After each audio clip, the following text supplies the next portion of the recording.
अस्सलाम वालेकुम नाज़रीन, शान टीवी के प्राइम टाइम में आपका इस्तकबाल है। मैं अफरा शबीन, पेश है आज की ताज़ा खबरें और नई जानकारियाँ। वी.डी. सतीशन ने केरला चीफ मिनिस्टर के तौर पर हलफ ले लिया है। चीफ मिनिस्टर के ओहदे का जायजा लेने के फौरी बाद सतीशन ने रियासत में खवातीन को मुफ्त सफर की सहूलतें और आशा वर्कर्स की तनख्वाहें में इजाफे का ऐलान किया है। थिरुवनंतपुरम के सेंट्रल स्टेडियम में हलफ बर्दारी तकरीब मुनक़िद हुई। सतीशन के साथ 11 और काबिनी वज़रा ने भी हलफ लिया है।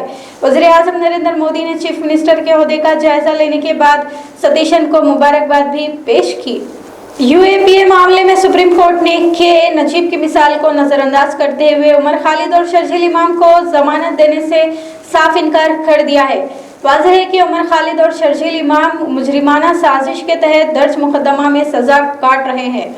उमर खालिद और शर्जील इमाम की गिरफ्तारी CAA NRC एहतजाज के दौरान मुल्क के खिलाफ बगावत के लिए उकसाने के इल्जामात के तहत मुकदमा दर्ज किया गया था। दोनों पर UAPA के तहत कार्रवाई की जा रही है। मध्य प्रदेश के भोपाल में 5 माह पुरानी एक दुल्हन त्विशा शर्मा ने खुदकशी कर ली है। त्विशा के घर वालों का इल्जाम है कि ससुराल वालों ने जहेज मांगकर त्विशा को हरासा किया। आखिरकार त्विशा अपनी जान देने पर मजबूर हो गई है।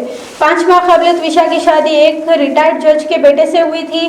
त्विशा ने अपने एक करीबी दोस्त को पैगाम भेजा था जिसमें त्विशा ने कहा था कि मैं फंस गई हूँ यार। त्विशा के घर वाले इंसाफ की गुहार लगाते हुए चीफ मिनिस्टर मध्य प्रदेश मोहन यादव के घर के बाहर बैठ गए हैं। मगरबी बंगाल की शुवेंदु अधिकारी हुकूमत ने मजहब की बुनियाद पर फलाही स्कीमात को किया खत्म। इसके अलावा रियासत की OBC फहरिस्त को भी किया बर्खास्त। मज़कूरा स्कीमात ममता बनर्जी हुकूमत के दौरान चल रही थी।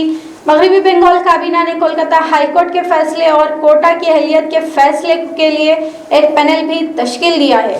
तेलंगाना में जिले निजामाबाद लोकसभा की नुमाइंदगी करने वाले BJP रुकने पार्लियामेंट धर्मपुरी अरविंद ने चीफ मिनिस्टर रेवंत रेड्डी का मवाजिना मगरबी बंगाल के चीफ मिनिस्टर शुवेंदु अधिकारी से किया।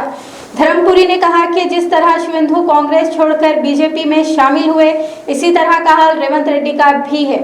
सदर मजलिस इत्तेहादुल मुस्लिमीन बैरिस्टर असदुद्दीन ओवैसी ने हुकूमत तेलंगाना से मांग की है कि ईद उल अज़हा के मौके पर ग्रेजुएशन के मुनक़िद होने वाले इम्तिहानात को मुलतवी कर दिया जाए। असदुद्दीन ओवैसी ने कहा कि ईद उल अज़हा के मौके पर भी इम्तिहानात रखे गए हैं जिससे मुसलमान स्टूडेंट्स के लिए दुश्वारियाँ पेश आएगी। फिर एक मरतबा अमेरिकी सदर डोनाल्ड ट्रंप ने ईरान को धमकी देते हुए कहा कि ईरान के पास वक्त बहुत कम है। अमेरिकी सदर ट्रंप ने ईरान से कहा कि अमेरिकी नुकात को तस्लीम करे और जंग से बचने की कोशिश करे। ट्रंप ने यह भी कहा कि अगर ईरान अमेरिकी नुकात को नजरअंदाज करेगा तो फिर ईरान को संगीन नताइज का सामना भी करना पड़ेगा। ईरान ने भी सख्त अल्फाजों में अमेरिका पर जवाबी हमला किया।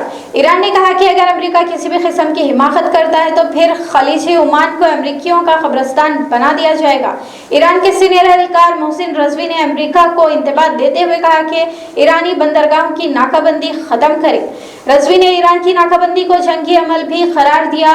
अमेरिका और ईरान के माबैन लफ्जी जंग ने फिर एक मरतबा मगरबी एशिया में कशीदगी बढ़ा दी है। शान टीवी प्राइम टाइम का सिलसिला यहीं पर ख़त्म होता है। अफरा शबीन और शान टीवी की सारी टीम को अब दें इजाज़त। शब ख़ैर।